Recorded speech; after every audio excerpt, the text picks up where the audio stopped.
Today's the 12th day of Advent, and our story is Rahab. Rahab is a Canaanite woman who lives in the city of Jericho. So after traveling in the wilderness for years and years, eventually the Israelites do reach the promised land, and they enter it by way of Jericho. Before entering the city, they send in spies to see what the city is like and what its defenses are like and what its army is like. And two of those spies come to live in the home of Rahab, who's an innkeeper in the city, and takes in these spies because she believes that their God is the God.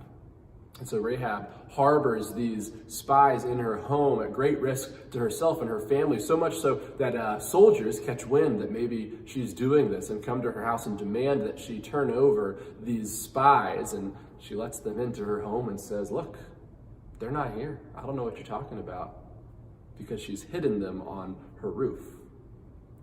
And so Rahab enters into God's story in this way, and in the face of fear and danger, stays strong and courageous, and does what she knows needs doing.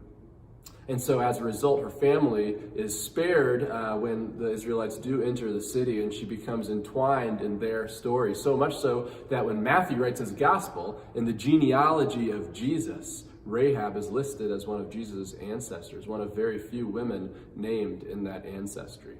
So Rahab becomes an important part of this story, of this family.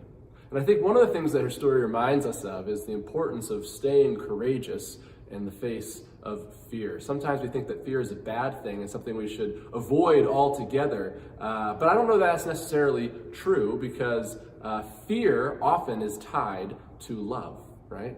We fear losing things that we love. And so to be fearless is, in a sense, to be loveless.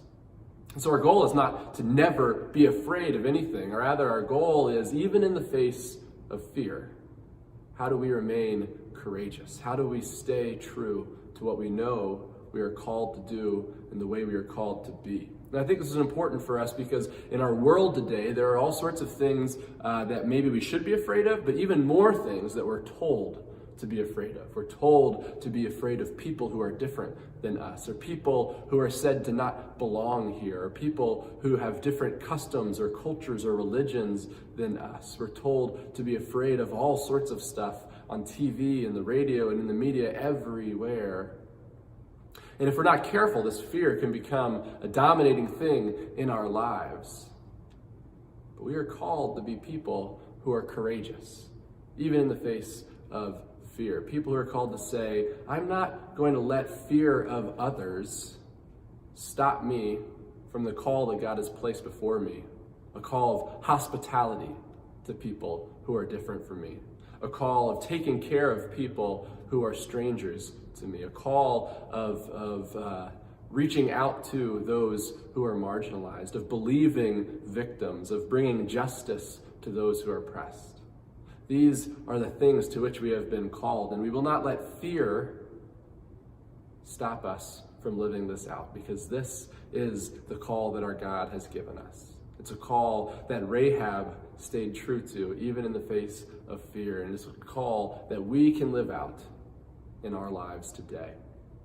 Remember that you are loved, and God's peace be with you.